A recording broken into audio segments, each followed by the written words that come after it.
falar com Deus, você que começa a nos assistir por essa live, boa noite, graça e paz por parte do Senhor Jesus. Pai, em nome de Jesus, obrigado por essa noite, quando temos sim a oportunidade de estarmos reunidos nesse lugar chamado Casa de Oração. Queremos colocar diante do Senhor esse culto, pedindo que o Senhor possa ser Deus presente, aceitando nossa adoração, nosso louvor, a qual nós estaremos prestando a Ti. Pedimos que o Senhor possa trazer Teus servos, guardados, protegidos, livrando-os do mal. Toma, Senhor, a palavra, os hinos que nós estaremos louvando ao Senhor, os nossos pedidos de oração. Presente ser o Senhor para aceitar tudo que estaremos apresentando a Ti. Que o Espírito Santo de Deus tenha liberdade para falar aos nossos corações. Que venhamos sair daqui sobre ou debaixo da Tua edificação.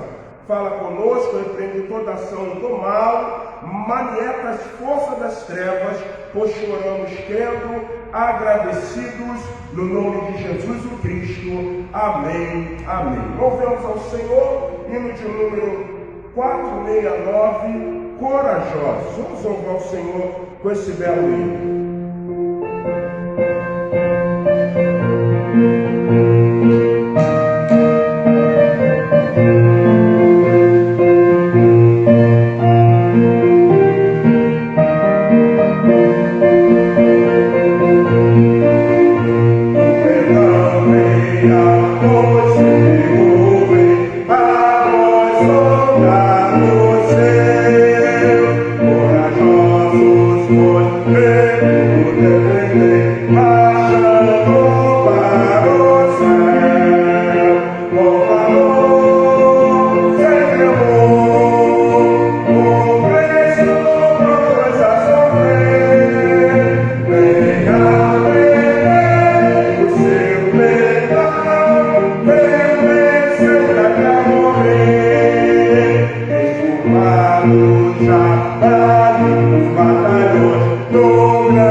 E vamos fazer a leitura do texto da palavra do Senhor.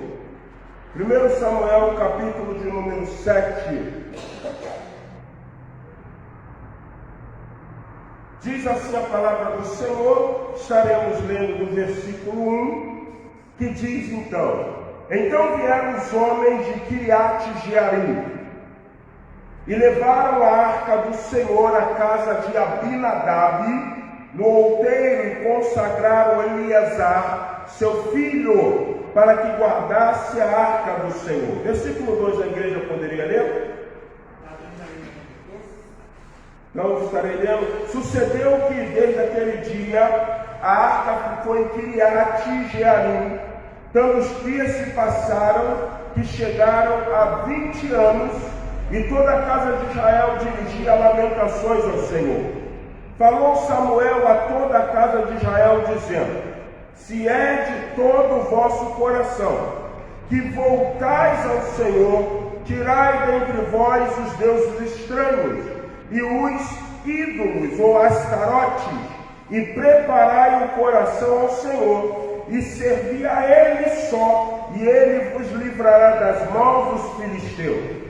Então os filhos de Israel tiraram dentre si os Baalins e os astarotes e serviram ao Senhor. A igreja poderia fazer a leitura do versículo de número 3, somente a parte A desse versículo. Vamos todos? Então falou Samuel a toda a casa de Israel, dizendo: se de todo o vosso coração vos converterdes ao Senhor. Que Deus espera em todo momento isso, um testemunho real, genuíno, de transformação, porque só a mudança, só a conversão, o Novo Testamento chama de metanoia, a mudança da mente, faz com que nós venhamos compreender o verdadeiro significado da missão cristã, de falar, de pregar as boas novas do Senhor. Vamos ainda louvar ao Senhor nesse momento. Nós vamos cantar o hino de número 385 do nosso cantor cristão. 385. Vamos nós louvar a Deus. Hino 385 do nosso cantor cristão.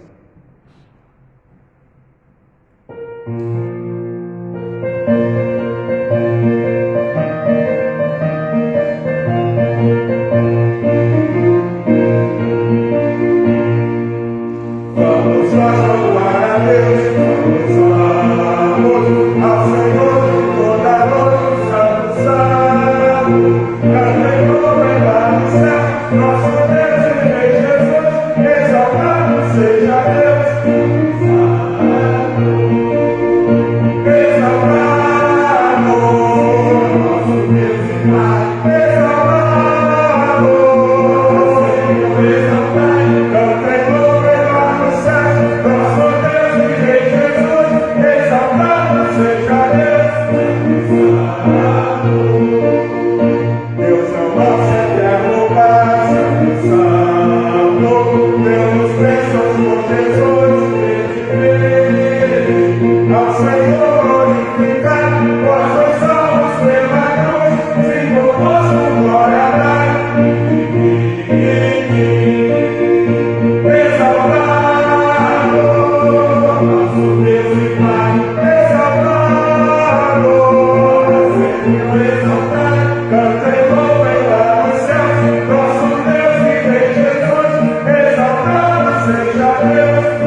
que Ele continue falando aos nossos corações. Vou convidar para essa oração nossa irmã Sandra, ela estará vindo aqui orar ao Senhor, agradecendo a Deus esse momento, quando nós estamos na sua casa, para louvar e bendizer o seu poderoso nome. Vamos orar com a irmã Sandra.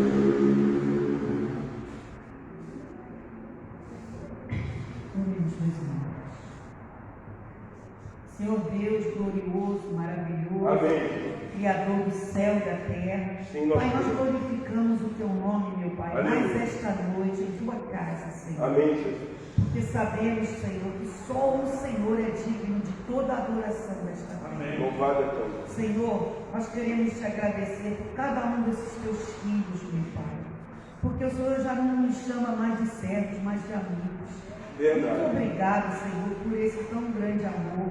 Porque mesmo Sim. com frio, com chuva, o Senhor nos trouxe até a Tua casa para louvar e adorar Teu nome. Amém. Senhor, ensina-nos a sermos verdadeiros Glória a adoradores, Pai.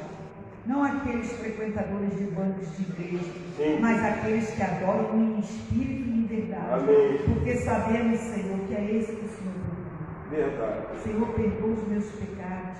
Dai-nos uma noite de alegria e paz. Em nome Que a de Tua Jesus. palavra, meu Deus, entre em nossos corações. Amém. E que nós possamos praticá-la no dia a dia de nossa Amém. vida. É em nome de Jesus Cristo que eu te oro agradecido, Senhor.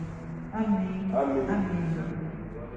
Querido, você pode se assentar em nome de Jesus. Eu queria lembrar os irmãos que no dia 25, sem ser agora esse sábado, o próximo sábado, nós estaremos, realizando um passeio. Vou chamar aqui o irmão Natanael, dá uma palavra, Natanael. Seu passeio, sem problema?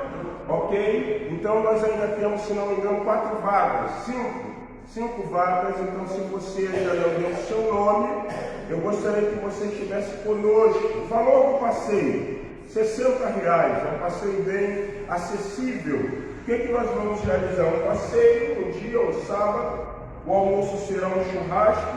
Alguns irmãos se mobilizaram, e vão fazer doações, e com essas doações nós estaremos então confeccionando esse churrasco lá. Então vai ser um churrasco com arroz, com salada, e já tem alguns irmãos bolando até uma questão de uma sobremesa. Eu não sei se está fincado mesmo esse negócio, mas nós estaremos. E vamos também comer um torresmo. Quem gosta de torresmo, vai ter um torresmo lá que os irmãos vão fazer, que vai comprar uma barriguinha de porco. Então tome o teu Ozarcana, que eu vou tomar o meu Ozar, para a pessoa ficar legalzinha. Eu estou segurando agora, porque no passeio a gente vai ser feliz no nome do Senhor Jesus Cristo. Então, meu querido, meu irmão, não deixe de participar. Se você deu o seu nome, eu gostaria também que você estivesse efetuando o pagamento do mesmo. Então vai ser bom, vai ser gostoso nós estarmos naquele sítio mais uma vez. O sítio é conhecido, é um bom sítio, ele não é pequeno, mas também ele não é exagerado de grande. Então é um sítio compacto que atende, tem a piscina para crianças e tem a piscina para adultos. Então vai ser bom. Tomar um banho de piscina, jogar um futebol, brincar, estarmos nos alegrando, passeando ali para a honra e glória do nome do Senhor. Queridos, também lembrar aos irmãos que o nosso último domingo do mês de maio, nós estaremos encerrando o que é esse mês comemorativo para nós como igreja, onde estaremos realizando um culto da família. Eu já postei ali no pastoral, por amar a minha família, eu me preocupo com ela. Então nós estaremos trabalhando essa temática no último culto, que é dia 26. E qual é o desafio? É que você possa trazer um familiar que ainda não teve um encontro com Jesus. Um familiar que ele é crente, mas ele ainda não é um cristão, ele não professa a fé genuína no Cristo, Ele crê em Deus, mas ele ainda não teve a oportunidade de reconhecer que é pecador, que necessita se arrepender e entregar sua vida a Jesus Cristo. Então, como nós podemos fazer isso? nós só podemos fazer isso por intermédio da evangelização. Você tem convidado pessoas? Isso é muito importante. Convidar pessoas para que as pessoas possam estar ouvindo as boas novas da salvação que é oferecida por intermédio de Jesus. Então, dia 26, domingo, logo após o passeio da família, no sábado, nós estaremos então realizando o domingo, fechando esse mês de maio, falando sobre a importância de nós sermos intercessores, estarmos orando pelos nossos familiares para que eles possam então ter um encontro com o Senhor Jesus Cristo. Domingo pela manhã, normalmente escola bíblica dominical, você não pode faltar, e nós estaremos estudando a palavra do Senhor. Pastor Márcio Rodrigues me mandou um vídeo sobre o projeto social que ele tem realizado com algumas crianças da comunidade.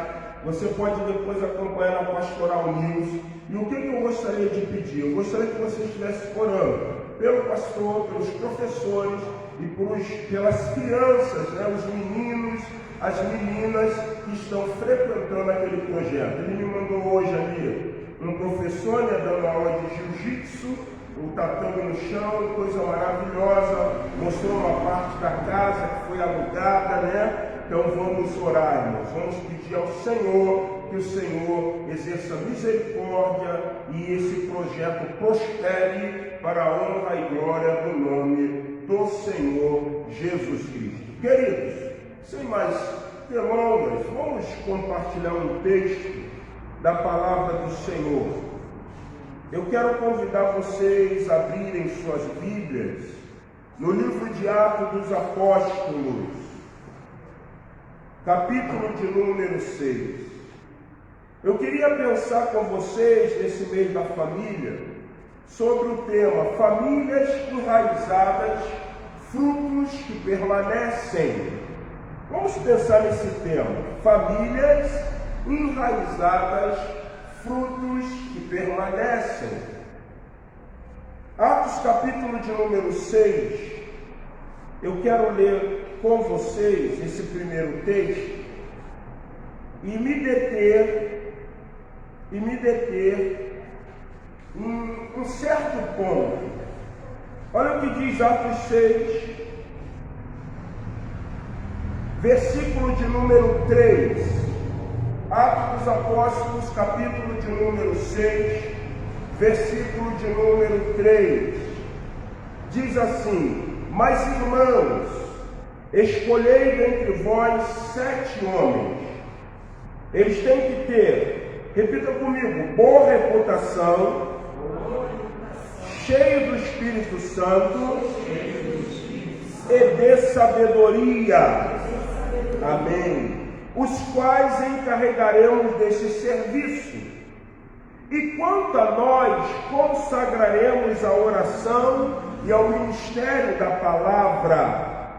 O parecer agradou a toda a comunidade, a toda a igreja, e elegeram Estevão, homem cheio de fé e do Espírito Santo, e Filipe. Eu só quero me deter até aqui quando fala a respeito de um diácono escolhido chamado Filipe. Segundo texto que eu quero ler com vocês é o texto de Atos dos Apóstolos, no capítulo de número 8, versículo de número 26. Atos capítulo 8, versículo 26.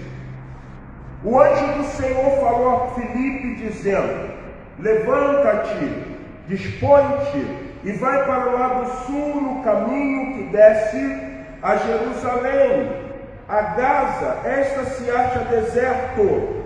Ele se levantou e foi, e eis que um etíope, eunuco, alto oficial de Candace, rainha dos etíopes, o qual era superintendente do seu tesouro, que viera adorar em Jerusalém, estava de volta e assentado no carro vinha lendo o profeta Isaías.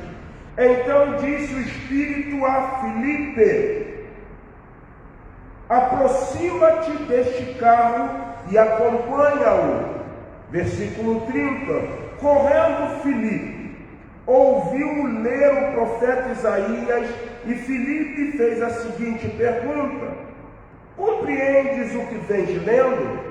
O etíope respondeu: como poderei entender se alguém não me explicar? E convidou a Filipe a subir e a sentar-se junto ao carro e a começar por essa escritura.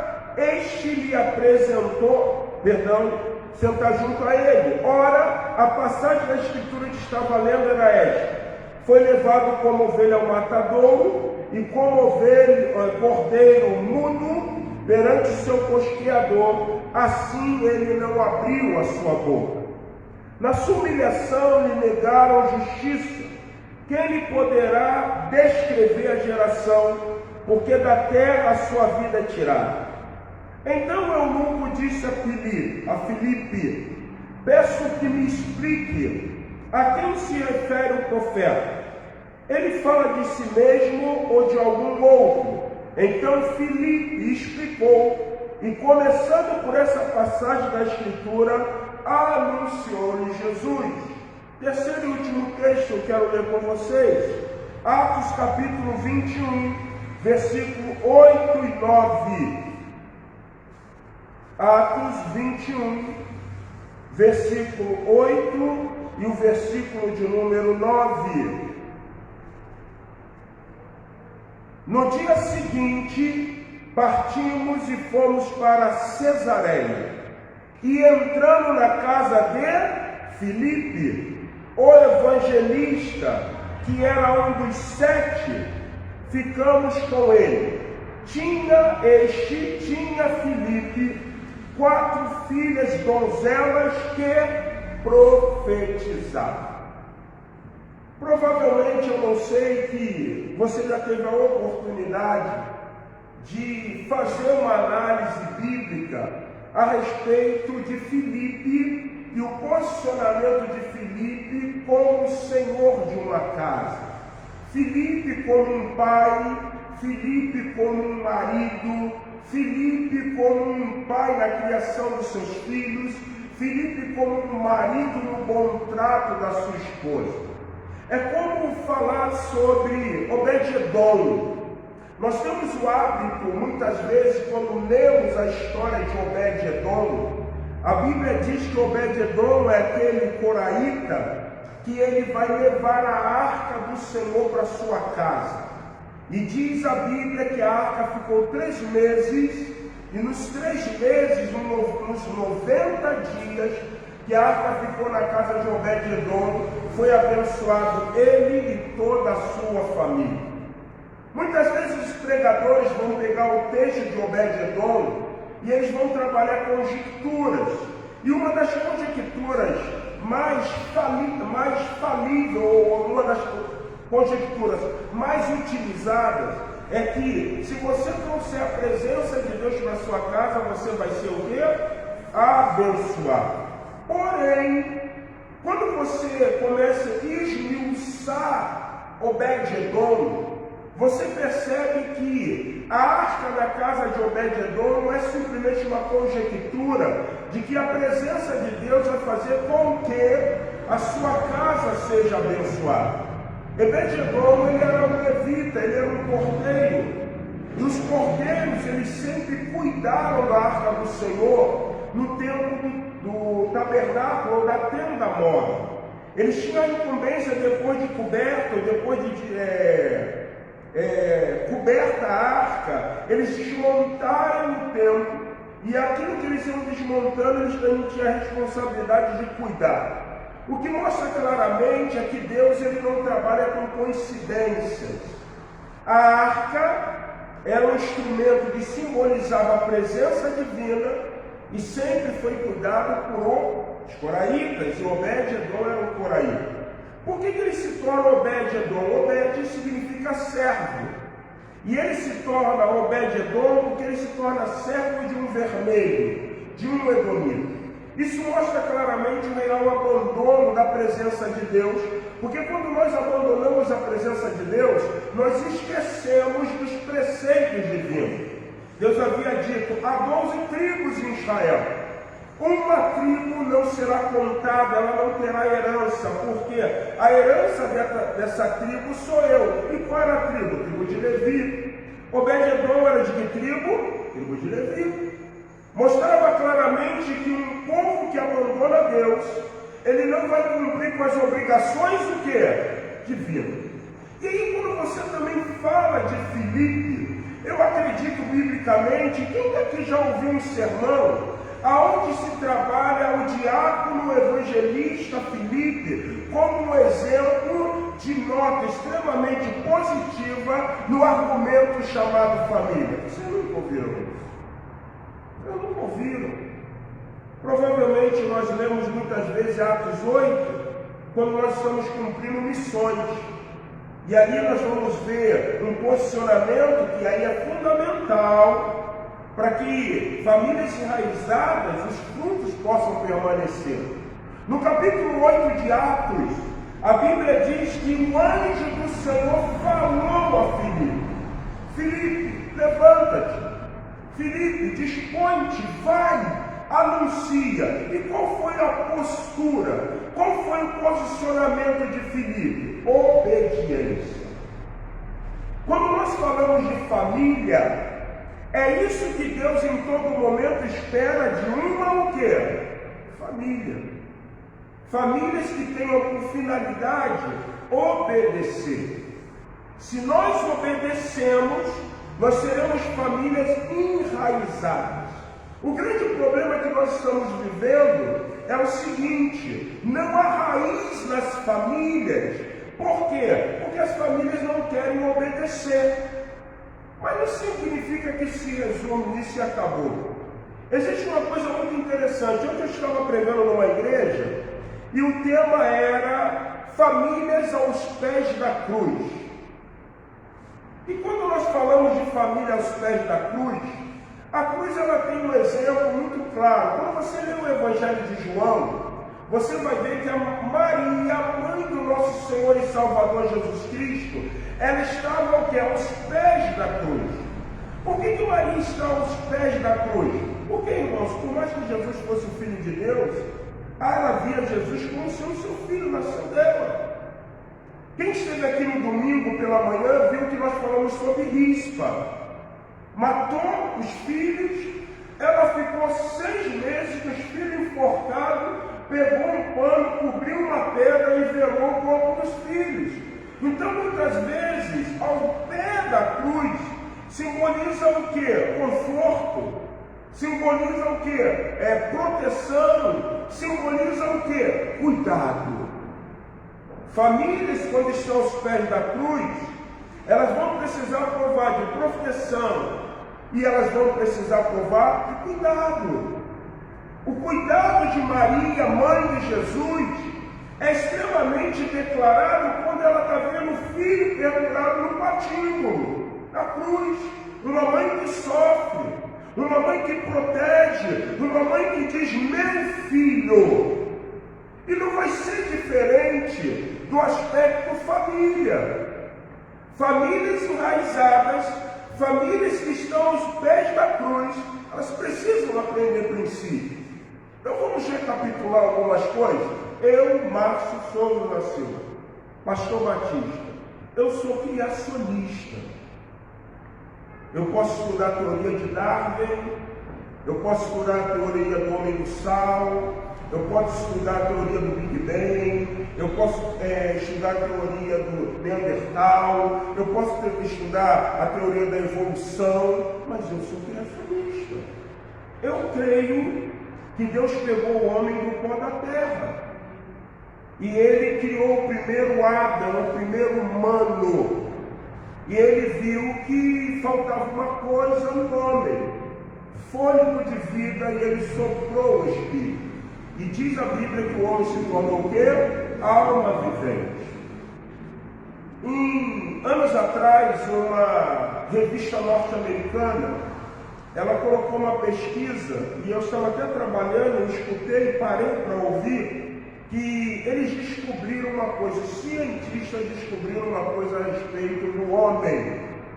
Eles descobriram que todos os elementos da tabela periódica química estão em quem? No homem. E sabe a segunda coisa que eles descobriram? Que todos os elementos da tabela periódica que estão no homem, sabe onde é encontrado? No barro. Extraordinário de lugar. A Bíblia diz que o homem foi formado de quê? Barro. Isso ressalta ainda mais na minha vida o criacionismo. Eu creio que Deus criou o homem. E ninguém vai tirar isso de mim. Porque além da ciência confirmar, a Bíblia me ensina isso. Criou. Certa ocasião, os físicos estavam reunidos, estavam fazendo um somatório, e eles perceberam que faltava ali alguns dias, ou faltavam exatamente 24 horas. E eles procuram de um lado, procuram de outro. Não é invenção não, tá, gente? Não é história de crente não. E um e outro, mas alguém chegou e falou assim: olha só, gente, tem um acontecimento que marcou o mundo aí. Um relato da história de Israel. O quê? Diz que Josué orou e o sol o quê? Parou. O tempo que faltava estava justamente nesse momento. Quando o sol o quê? Para. O sol parou. Que na grande verdade você sabe que foi a rotação o quê? Da Terra. Parou. Então a Bíblia, como diz o pastor, me fugiu o nome dele, né, do livro Porque Creio, ele diz: a Bíblia é um livro infalível. Billy Graham dizia que a Bíblia ela é mais atualizada do que o jornal. Quando o jornal pensa numa reportagem para dizer, a Bíblia já sabe. Então, quando nós falamos de família enraizadas, eu volto, e o que a Bíblia ensina? A Bíblia diz o seguinte: que deixará o homem seu pai e sua mãe, apegar-se à sua mulher, ambos serão o quê? Uma só carne. Saudoso pastor João Falcão Sobrinho, ele dizia que o maior exemplo para que você entenda isso é quando um homem e uma mulher se casam, e eles são uma só carne a partir do momento que nascem o quê? Filhos. Eles agora são uma só carne. Eu tenho 3 filhos, sou casado com a Marcela. O DNA da Marcela vai ser diferente do que? Do meu. Porém, os nossos filhos vão carregar o nosso o quê? DNA. Então, quando nós começamos a olhar dessa forma, como a Bíblia explica, o que nós começamos a entender? Famílias realizadas, elas vão cumprir um propósito, sim, a partir do momento que elas obedecem, mas a partir do momento que ela entende aquilo que Deus idealizou para o quê? Família. Família, gente. Nós vivemos numa sociedade hoje classificada como moderna, uma sociedade onde o telefone não é mais discado, uma sociedade onde você não manda mais carta pela empresa de correio e telégrafo. Hoje você usa um correio eletrônico chamado o quê? E-mail. Hoje você carrega praticamente um mini computador no seu o quê? Seu bolso. Aqui eu posso baixar aplicativos que vão fazer com que eu digite textos, eu me comunique. Porém, os princípios divinos são o quê? São o mesmo. Vamos entender o que nós estamos falando quando falamos de família. Eu lembro, eu vou citar um exemplo meu, eu tenho 52 anos de idade. No final da década de 80, uma apresentadora televisiva, ela tem a ideia de criar uma visão de mãe solo. Mãe solo. Em outras palavras, o que ela estava dizendo? Eu não preciso de um marido.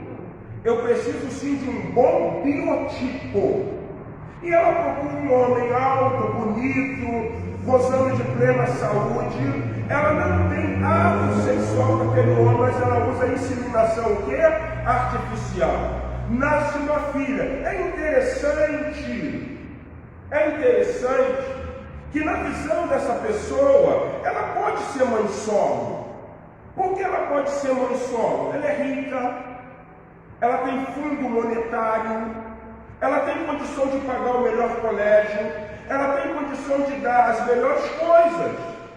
Mas só que a sociedade, ou podemos dizer, a artimanha do adversário é muito sutil, gente.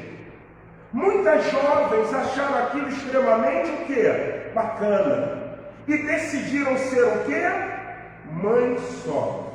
O grande problema é o que a mãe solo vai ter que acarretar na criação de um quê? Filho. E aí você não precisa ser expert. É interessante nós termos uma compreensão que na criação de filhos há necessidade da figura o quê? Materna. Mas também há necessidade da figura o quê? Paterna. E o que você começa a perceber? Que a sociedade começa a viver uma degradação. Porque essa mãe solo rica, ela não precisa privar a vida dela do cuidado da filha. Mas a mãe solo pobre, ela vai o quê? Precisar. Ela tem que sair para trabalhar.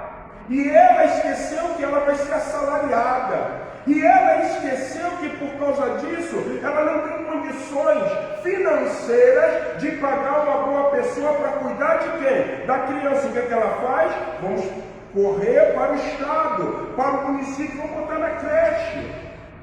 E aí você começa a ver crescendo uma criança com inversão de quê? Valores. O que é que Deus falou? Deixará o homem seu pai, sua mãe, apegar-se-á a sua mulher, e ambos serão o quê? Nossa, cria teu filho. Sarah Wesley, mãe do famoso pastor John Wesley, ela teve, se não me engano, acho que 12 filhos, né? Mais de 10 ela teve.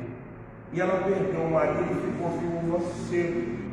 Na biografia de John Wesley, ele conta que quando um dos filhos de Sarah Wesley completava 5 anos, no dia que ele fazia 5 anos, ela sentava com eles. E ela só saía dali quando ele começasse a aprender o que era jogar. E ela tinha paciência. John fala assim, minha mãe tinha paciência. Algum dos filhos de Sarah Wesley se perdeu? Não. Se nós falarmos do pai do metodismo, você vai lembrar de quem? John Wesley. John Henry Palharim, em certa ocasião, ele conta uma história de que o contexto de famílias estruturadas versus famílias que perderam a estrutura. Na análise da família que ele vai citando, se levantam homens eminentes, tanto do campo religioso como também do campo social. Da família que perde o referencial, mesmo que os pais, a princípio, fossem referenciais, você vai começar a ver na citação dele degradações. Porque o filho de tal, ele foi homicida, ele violentou uma pessoa, o filho de tal está no corredor da morte. Eu quero que você entenda que o maior interessado em destruir a família é o diabo, gente. O diabo não é curupira, diabo não é saci pererê, diabo não é cuca, porque saci pererê, cuca, está entendendo? Minotauro, são coisas até meio de fábulas, mas cuca e saci pererê é história de Monteiro Lobato. O diabo veio destruir. E as famílias não estão entendendo isso. Por que não estão entendendo isso? Porque as famílias optaram não ter mais raízes. Deus não é mais o centro na vida do homem. Eu ainda peguei um tempo onde minha mãe, mesmo não sendo evangélica, ela me ensinou a respeitar Deus. Minha mãe não achava admissível usar piada com o nome de Deus. Se alguém chegasse para mim e me entregasse um folheto, a minha mãe dizia assim para mim, pega e recebe, porque além de você ser criatura divina, você é um filho que recebeu educação. Pare e ouve. Eu nunca tratei ninguém, quer saber isso? Obrigado. Faça uma coisa, com certeza. Sim. Deus abençoe a sua vida, jovem. Obrigado. Porque existem princípios que eles precisam ser o quê? Nutridos na nossa vida. Deus falou, deixa o homem, o pai e a mãe apegar-se a sua mulher e eles serão uma só carne. Existe outra coisa muito interessante. Você começa a perceber uma coisa. Em décadas passadas, uma menina, se ela engravidasse, a família tinha o quê? Vergonha. Vergonha. Sabe por quê? Não é porque ela ia ficar barriguda, porque se levava a casamento com seriedade, gente. Casamento era algo só. Famílias são formadas mediante o quê? Casamento. Aí começou aquela péssima ideia.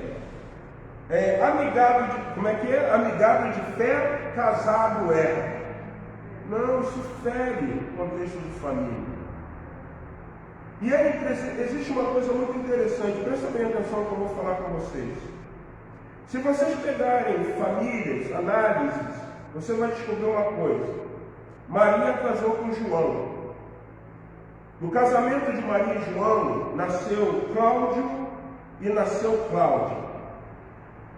Aí Cláudia, agora ela está com 15 anos. Ela pergunta o seguinte para sua mãe: mãe, quanto tempo a senhora tem de casada com o papai? E aí Maria diz o seguinte para Cláudia: eu tenho 15 anos. Cláudia não é boba, diz assim: poxa, então minha mãe casou o quê? Grávida. Vocês sabem qual foi o final da Cláudia? Ela também inteira engravidou. É assim, gente.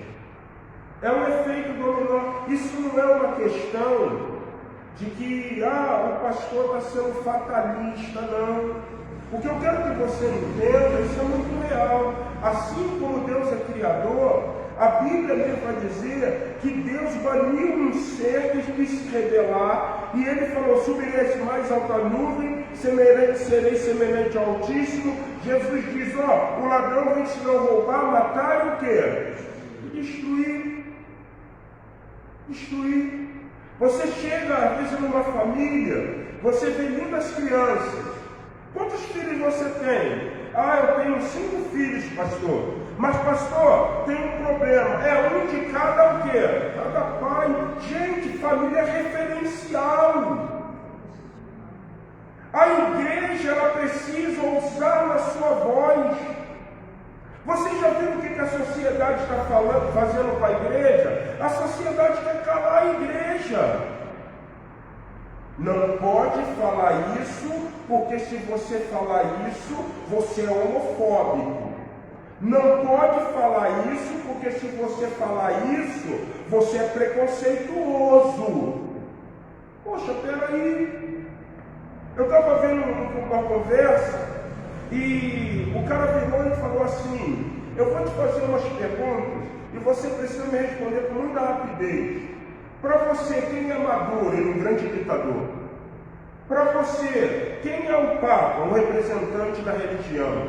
Para você, quem é Pelé, o maior jogador do mundo? Para você, quem é Fernandinho Beiramar? E ele falou: um criminoso de alta periculosidade. Para você, quem é o... deixa eu ser o nome do careca do Supremo? Alexandre de Moraes. Ele falou: opa, peraí. Esse aí tem que pensar. O cara virou para ele e falou assim: olha só, o que você está vivendo é uma ditadura. E ele citou um francês que ele falou assim, ele dizia que em todo momento, quando você não tiver liberdade para falar com ninguém, é porque ele é um ditador na sua vida.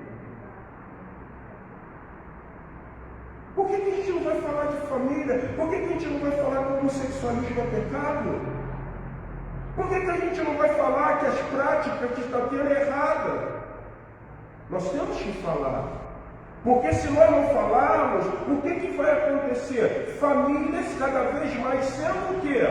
Desestruturada. Colégio Pedro II, um debate, onde tinha pastores e defensores de um movimento. E ali, um dos pastores, ele sendo destruído, E no final um pastor fala comigo, né, que ele estava participando, e ele me liga e diz assim: Paulo, mas sabe o que eu estou percebendo no debate do Pedro II? É que na verdade,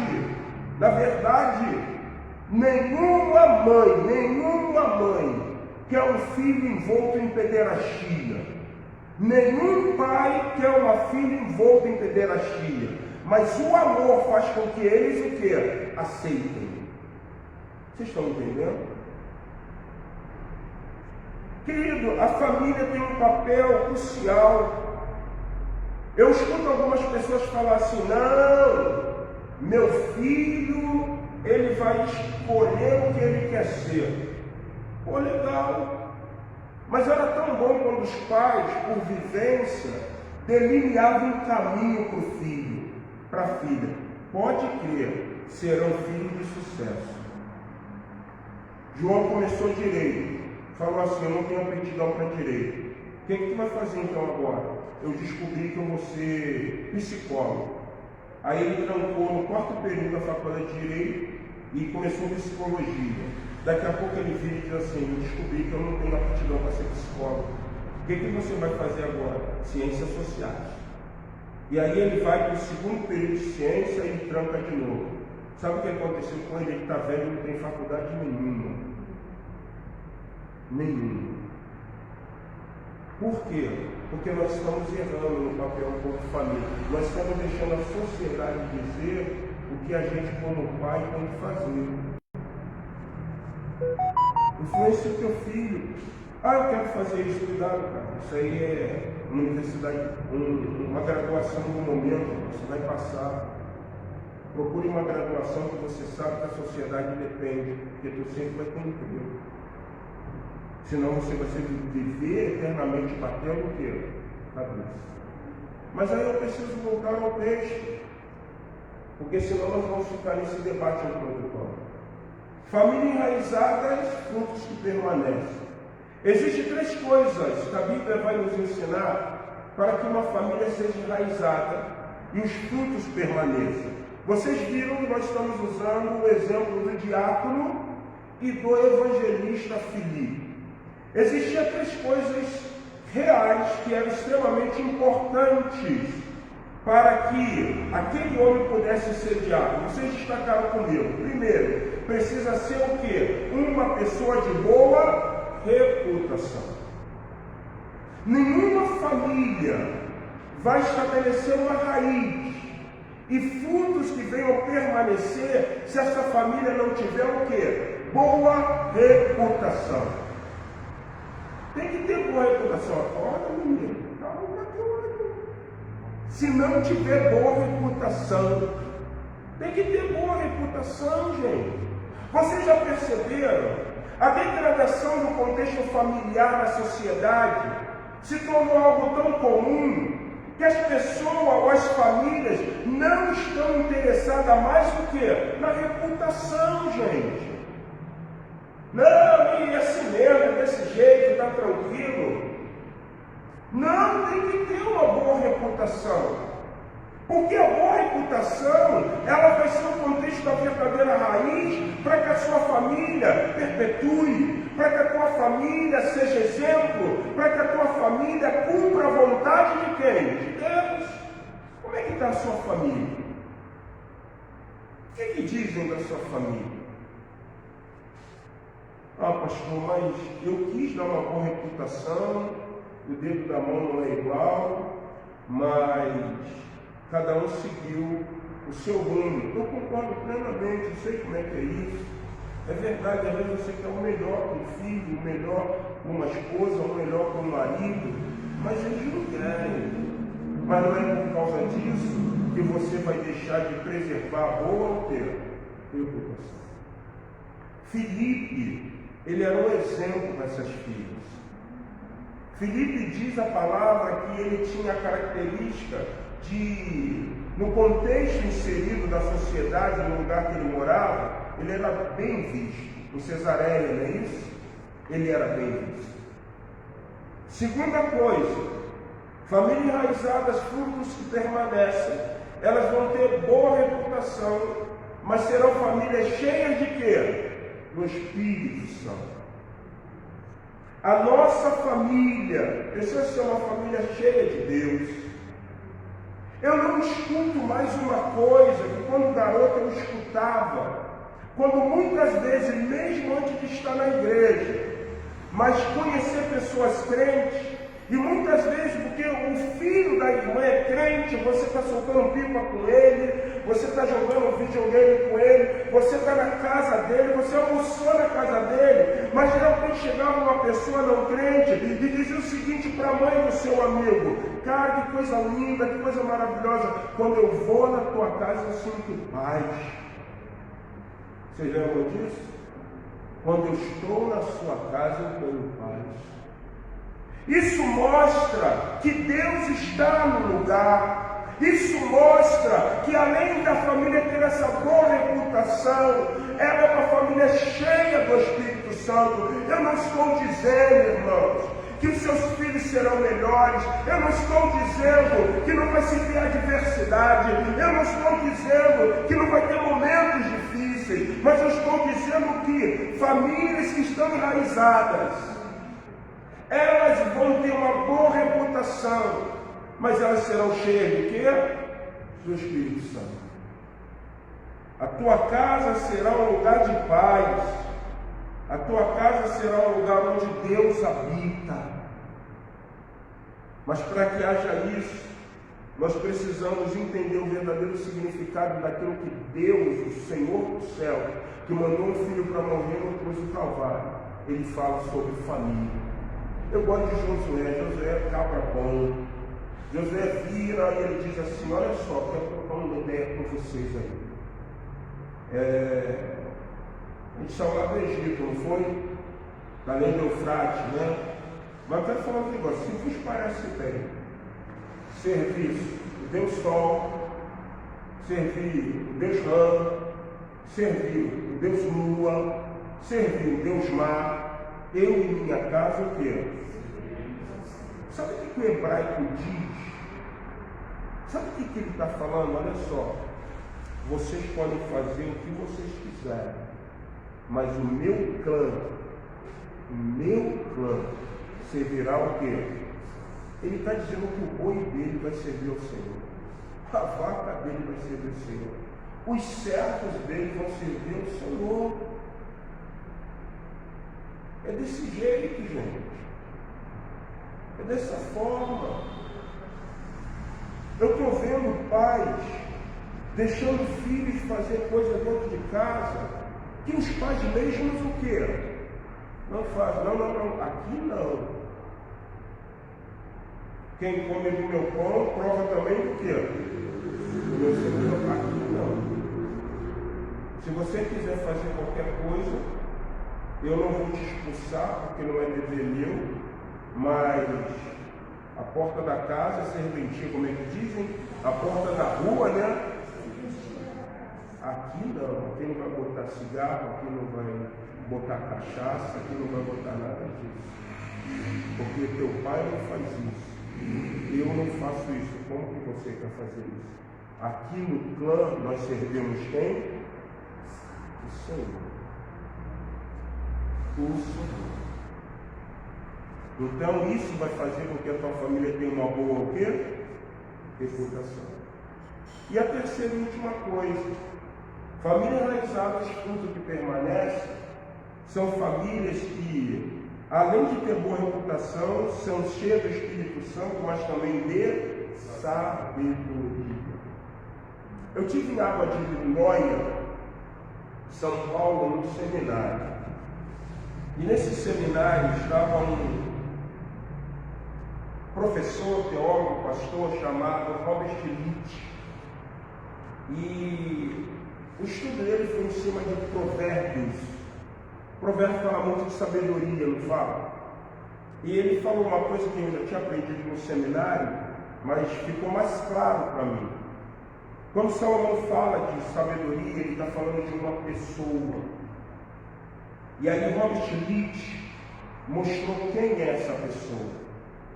E essa pessoa é Jesus Cristo, o Senhor da grande sabedoria. Presta atenção. Como diz o Paulo, pega o código. Presta atenção nisso. Uma família enraizada é uma família de boa o quê? Reputação.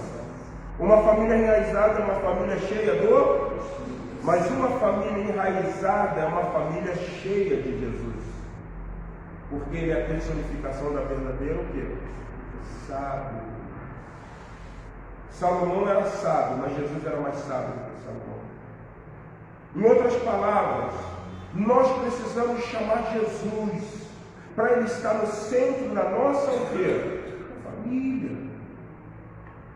E quando você chama Jesus para estar no centro da sua família, eu lembro-me de uma coisa que é uma parábola, que é uma história do bambu chinês. Eu não sei quantos de vocês já ouviram. Bambu chinês é interessante porque durante os 6 primeiros anos do bambu chinês, ele não cresce, ele é um ramozinho, mas a raiz vai fincando, vai descendo. Quando a raiz chega ao que tem aproximadamente 5, 6 anos, ele começa a crescer, ele pode chegar a uma altura de 25 metros. E sabe o que acontece? Pode vir de vendaval, pode vir o que for, ele não cai, porque ele está bem enraizado. É como a palmeira, não é? Ela balança, mas ela não cai. Famílias enraizadas, elas precisam estar na raiz da sabedoria chamada Jesus. A nossa família não será a melhor. Teremos adversidades, mas entretanto conseguiremos passar se nós estivermos em Jesus. Querem entender isso? Havia uma mulher de Sunem, uma sunamita, e ela, a certa ocasião, via Eliseu com um discípulo de profeta chamado Gease, e ela dizia: lá vem o santo homem de Deus. Marido, tem uma ideia. O que é? Vou fazer uma obra de alvenaria, um quarto. Vou botar uma cama, uma mesa e uma cadeira e um candelabro, para que todas as vezes que esse homem passar por Sunem, ele vai se hospedar na minha casa. Marido, tudo bem, mulher, faz. Ela fez. Tratou o profeta com o quê? Com honra, abençoou. O profeta vira e faz a pergunta para o meu discípulo: por que essa mulher tem falta? Deve ter falta de alguma coisa. Gease, vai a ele e pergunta: o que nós podemos fazer por ela? Aquela mulher diz o seguinte para Gease, no hebraico ela diz assim: se eu precisar de alguma coisa, eu recorro à minha família. Ela não era judia, ela é estrangeira. Ela está dizendo: eu peço a minha nação. Aí Gease dá a resposta e fala assim, que volta. Mas Gease diz assim: mas tem um problema. Qual? Ela não tem filho, porque o marido dela é o quê? Velho. Eliseu diz assim: daqui a um ano eu vou voltar e você vai estar abraçando uma criança. Não, nunca consegue. Eliseu vai embora, o que nasce? O menino cresce, período de primavera, cega, colheita. Ele vai com o pai e os trabalhadores. Você lembra o que ele fala? Ai, minha o quê? Cabeça. Ai, minha cabeça. O pai pega e manda levar para quem? Para a mãe. Lembra que nós falamos da figura materna? Leva para a mãe, não é porque ele é incompetente, não. Cabe ao homem, com o suor do rosto, ganhar o quê? O sustento. Mas a mãe se alegre mãe de quê? De filho. Cuide.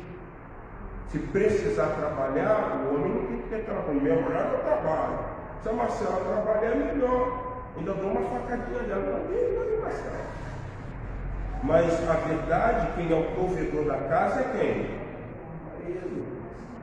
E aí, presta bem atenção para a gente terminar, são 8h30. Famílias enraizadas são famílias que estão em Jesus, que é a personificação da sabedoria. Quando essa mulher agora, ela recebe filho, ela põe no alto da casa, o garoto no quarto, e ela diz o seguinte para um dos servos: ela era uma mulher abandonada, tinha condições. Prepara para mim um alimento. Aí o servo diz assim: mas tu vai fazer o quê? Tem um dia de festa de lua, no sabate, o que você vai fazer? Prepara. E o profeta está lá no monte. O profeta vem aquela mulher e diz assim para o discípulo que profetiza: vem a mulher sunamita. O discípulo sai correndo e diz o seguinte: como é que está? Está tudo bem contigo? Está tudo bem com a tua família? Está tudo bem com o teu filho? O que ela diz? Mas quando ela chega no pé do profeta, o que ela fez? Se foge. Família enraizada, o pau está quebrando. João não vai resolver o teu problema. Pastor Márcio não vai resolver o teu problema. Como é que está a família? Pastor Márcio contou. Tudo bem, pastor. Mas você vai se jogar no pé de quem? Daquele que é o Senhor da sua vida. Daquele que vai dizer assim: conta para mim qual é a tua dor. Não aguento mais. Eu criei meu filho, mas eu não criei para ser um próprio estômago. Eu criei minha filha, eu não criei ela para ser uma mulher usada por vários homens. Eu criei meu filho e minha filha para que eles fossem pessoas decentes. Conta para Jesus, amor. Porque famílias enraizadas, elas são cheias de quê? Sabedoria. Quem é a personificação da sabedoria? Jesus Cristo. Então nós vamos contar os dilemas da nossa família para o Senhor Jesus, porque diz que tudo que ele tem ouvido, ele vai levar ao Pai. E nessa noite, meu irmão, e nessa noite, minha irmã, você possa sair daqui entendendo que famílias enraizadas, frutos permanecem, vão sim em todo momento permanecer. Vamos colocar em pé, vamos agradecer a Deus. Irmã Gineia hoje botou lá no Pastoral News que ela fez um caldinho aí de aipim, não é isso, mãe? E o negócio é bom, o povo está aí, então quem veio não vai perder o caldinho, quem não veio vai perder o caldinho. Vamos orar, agradecendo. Quero agradecer a presença de todos que vieram, sem destacar nome, né? A revista Time diz que uma das piores coisas que a igreja fazia quando alguém visitava, ficar destacando o nome. Então seja bem-vindo, Deus abençoe a sua vida no nome do Senhor Jesus. Queridos, vamos terminar esse hino cantando, terminar esse culto cantando um hino ao Senhor. Vamos cantar o hino de número 410, Felicidade no Serviço.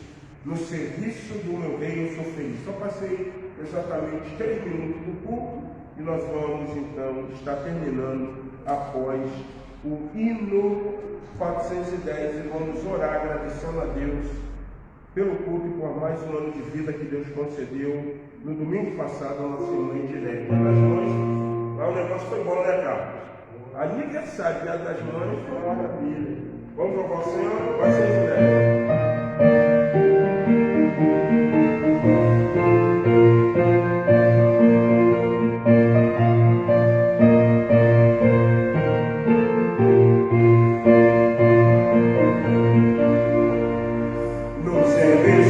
Meu rei, no serviço do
Deus poderosamente Jesus abençoe a sua vida. Vamos orar? Vem cá, irmã Dinéia, nós vamos orar agradecendo a Deus